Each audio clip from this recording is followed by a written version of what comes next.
Fala pessoal que assiste nosso canal, sejam todos bem-vindos a mais um vídeo. Desde já se inscreva no nosso canal, deixe seu like, tá bom? Se inscreva para que você possa ficar atualizado aí das notícias que abordamos aqui em relação ao universo de criptomoedas, envolvendo análise fundamentalista em relação à economia e macroeconomia, tá bom? Como um todo e no geral, tá certo, pessoal? Vamos lá. Bom, pessoal, podemos observar aqui, de acordo com o Coin 360, né, que o BTC, que leva, né, todas as criptomoedas para cima, quando ele sobe, obviamente, o universo favorável aí, ainda que o BTC ele não esteja, né, consolidado de forma efetiva na casa de 28 mil dólares, ele ainda está na casa de 28 mil dólares, porém, ele ainda não se consolidou. E por que que eu falo isso, tá? Vamos para a tela do TradingViews aqui. De acordo com o TradingViews, né, podemos observar que lá atrás, em maio 22, salvo engano, em maio 22 o BTC ele tinha, né, um forte suporte naquela região onde teve um acúmulo de distribuição. O que é um acúmulo de distribuição, Victor? Acúmulo de distribuição são vendas, tá? São pessoas se desfazendo dos seus ativos. Então teve um acúmulo de distribuição muito grande que impactou o preço do Bitcoin, olha só, que estava lá em cima, né? Ele desceu, teve esse banho de sangue aqui, e aí ele teve um freio aqui, ó, exatamente nessa região. E essa região, por que que ela é importante hoje? Porque é uma região onde o BTC ele começou a respeitar e testar várias vezes, tentando fazer um impulso, né, de pernadas maiores para que ele consiga ter uma consolidação de mercado, um volume de acumulação é a compra, né, do ativo, e ter força para crescer de novo. Isso não aconteceu, tá? Quando ele ganhou um pouco mais de força, que é exatamente nesse topo aqui, ele voltou, fez um novo fundo, ele teria que fazer um topo maior aqui, né, para que ele confirmasse uma tendência de reversão para alta, e aí o preço poderia subir novamente, mas ele perdeu força aqui e rompeu com força lá para baixo, né? E aí foi o pesadelo de vários e vários investidores, né? Porque o BTC saiu ali da casa de 30 mil dólares, né? 32 mil dólares, e foi bater 15 mil dólares, né? Exatamente nessa região aqui, olha. Então, nesse período que o BTC ele ficou testando, hoje, né, atualmente, o BTC ele está tornando a testar, só que de forma positiva, né? Em vez de ser de cima para baixo, agora é de baixo para cima, ou seja, período de acumulação onde o BTC pode estar rompendo aquela zona, e aí sim ele ganhar a acumulação que ele precisa, força de mercado para que ele consiga atingir patamares aí que vão satisfazer vários e vários investidores, né? Quem realizou compra nessa grande oferta de 15 mil dólares já está colocando muito dinheiro no bolso, né? Afinal, o BTC hoje está na casa de 28 mil dólares e 800, né? No entanto, ele não rompeu ainda essa região. Só que o nosso RSI, o nosso índice de força relativa, quando ele está acima de 70, significa que 70 pontos acima é uma região de sobrecompra. E a zona de 30% para baixo significa uma sobrevenda. Então, podemos observar aqui que o RSI, que é exatamente esse indicador aqui, ele está falando que o nosso BTC ele está numa zona neutra, né? Ele está atualmente em 61. Então, para quem opera derivativos futuros, né, para quem gosta de fazer day trade na modalidade de criptomoedas, derivativos futuros, a minha recomendação seria que você segurasse um pouco mais, tá? Até porque ele ainda está em uma zona que exige cautela, até por tudo que vai vir em pauta nessa semana que vai se iniciar, né? Temos a reunião aí do FOMC, né?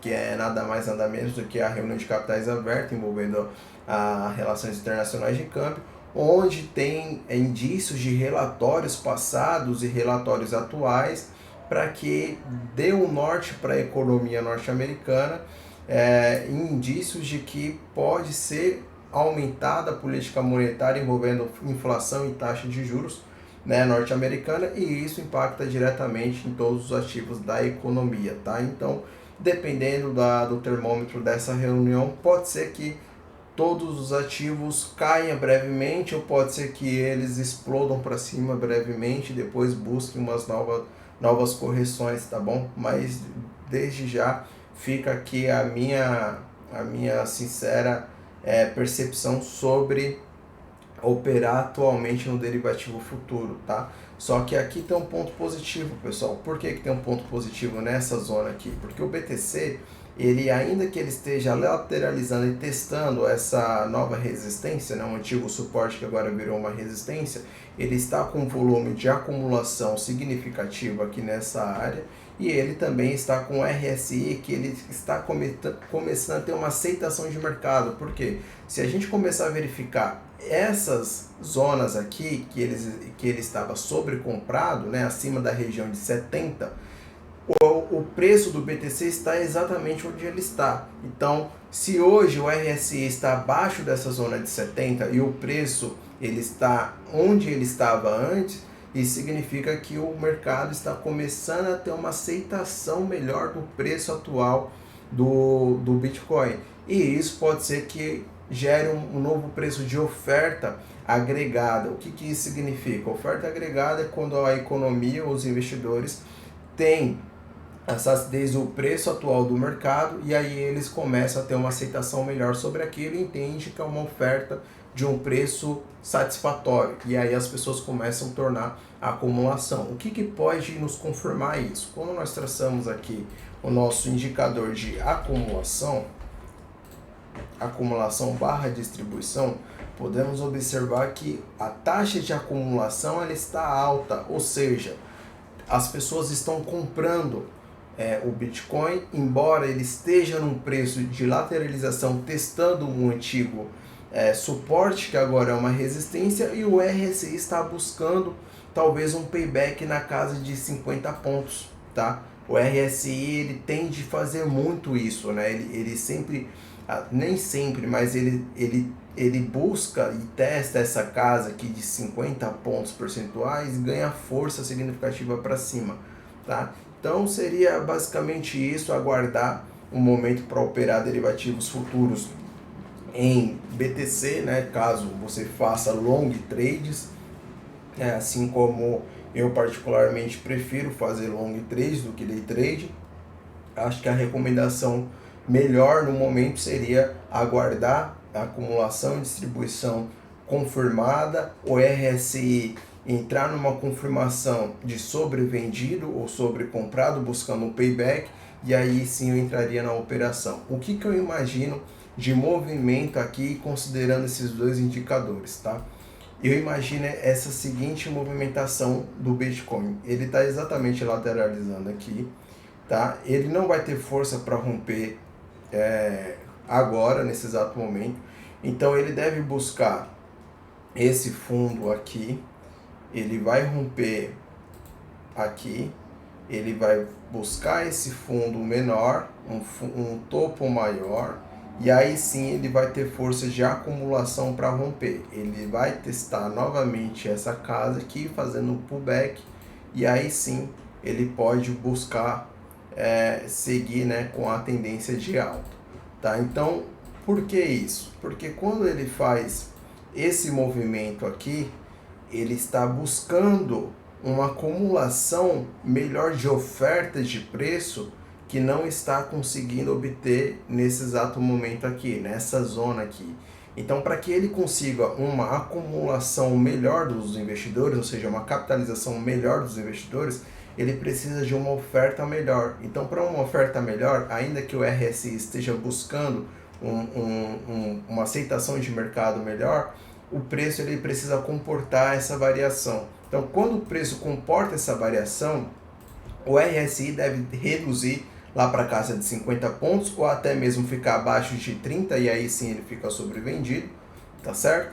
E aí a gente pode considerar uma compra, né, até para surfar fundos extremos, né, e ter lucros extremos também, né, lucros superiores aí aos normais aí, né, que a gente considera a casa de 20, 30, 40%, 50% ou 100%, que são lucros que a gente consegue obter ali em operações de 1, 2, 3 dias. No entanto, tem que ter muito cuidado com esse momento do BTC, até porque ele pode sim buscar um fundo, ainda que o mercado esteja muito otimista com a tendência de alta, tá bom? Então, em relação à Binance, né, a Binance ela foi processada exatamente aí pelo regulamento do trade futuros, né, na modalidade de futuros, e isso obviamente não é algo bom para a exchange, né? E considerando a captação de mercado da Binance, ainda que ela seja a maior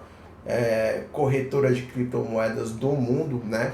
Em 27 de março saiu a notícia onde ela estaria sendo investigada, tá?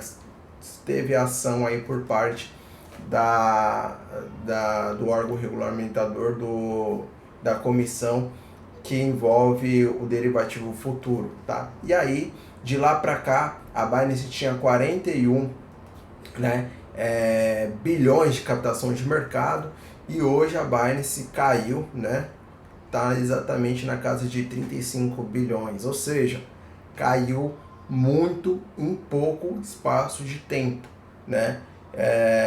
Um fato curioso é que o Shao, né, que é o dono, CEO da Binance, ele ainda tem ido ao mercado e falado que os investidores deveriam buscar novas corretoras e que o mercado de criptomoedas precisa disso, né? Precisa de que tenha atração nas outras exchanges também. No entanto, é um fato curioso, uma vez que a Binance está sendo processada pelo órgão regulamentador.